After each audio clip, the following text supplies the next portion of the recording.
His check-on stories we're following for you today on Robin Hood Radio. Yesterday morning there was a fire at Jacobs Pillow campus in Beckett, Massachusetts. Firefighters arrived about 7 in the morning and were still on campus in the afternoon. The fire was contained to the Doris Duke Theater and did not spread to any other buildings on the Jacobs Pillow's ground. That entire theater is a loss. No one was injured in that fire. The Beckett Fire Department was first on the scene, according to Beckett Select Board Vice Chair Michael Lavery.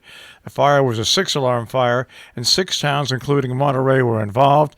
The fire resulted in the total loss of the building.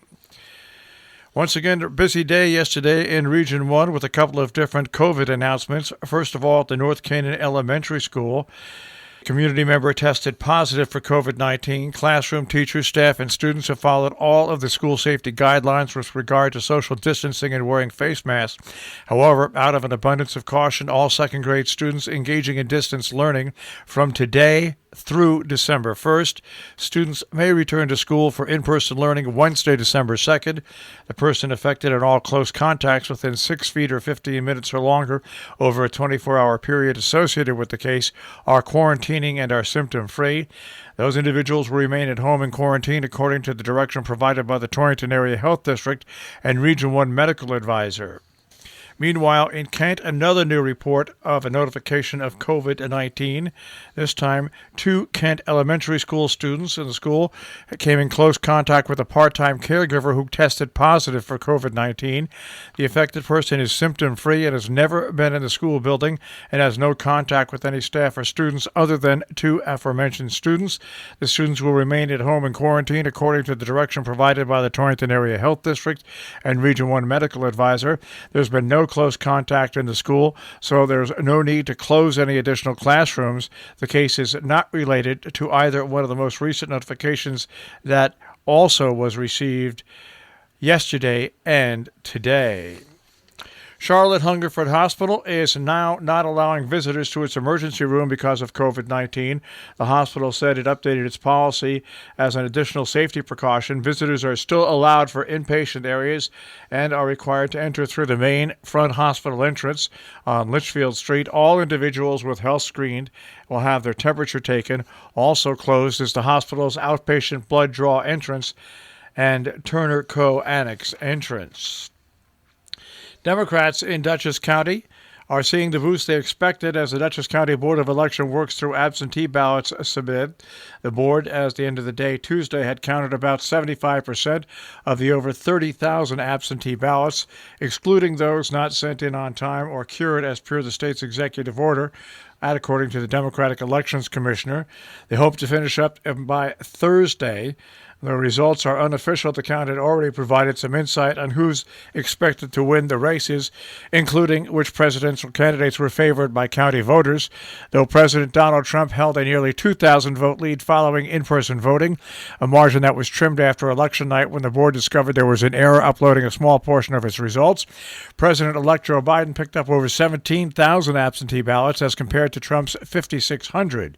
Representative Sean Patrick Maloney more than doubled his lead on his Republican challenge. The Democratic incumbent picked up 7,700 votes to Farley's 2,551. And Representative Antonio Delgado also declared a re-election victory in the 19th Congressional District race, and he too has seen his margin jump on Republican challenger through absentee ballots in Dutchess. The answer, boys will be boys. A Monterey man facing explosive charges says officials have overreacted. He said boys will be boys. He was simply loading those devices for fun, using them to celebrate 4th of July. Gregory Murphy, 60, told the Berkshire Eagle the devices were to be used as fireworks, not weapons, and only for the men's personal enjoyment. There's nothing to be concerned about, Murphy said. Quote, authorities have blown everything out of proportion, end quote. He was summoned to Southern District Court October 22nd after a concerned neighbor who saw what looked like dynamite tipped off police the previous week. The Claverick Free Library Holiday Extravaganza will run November 18th and 20th from 2 to 6, November 21st from 11 to 2 in the community room at the Claverick Free Library. In Cornwall, the Board of Education has a Zoom meeting that is set for 4:15. In Salisbury at 5:30, the Salisbury Affordable Housing Commission meets at 5:30, and the track meets at the new transfer station at 6:30. The Dover Town Board has a special meeting coming up at Duncan Hill Road in Dover Plains, New York. Also, the Region 1 ABC Committee will be meeting at 7 p.m. at the central office. Coming up in Salisbury, the Salisbury Economic Development Committee will meet at 6 p.m. On the 19th in Cornwall, Board of Finance meets at 7 p.m. via Zoom. Also on November 19th at 7 p.m. in Ancram at Ancram Town Hall, the Town Board will have their meeting at 7 p.m. The ZBA meeting on November 19th will be held at the Library Annex, the Northeast Zoning Board of Appeals. That will take place at 7:30. The Wassaic Fire Company and Auxiliary sponsoring a baked ham dinner takeout only drive-through pickup style on Friday the 20th at the Wassaic Firehouse, 4 to 6 p.m. Tickets are $15 each. Pre-order tickets at 845-789-1059.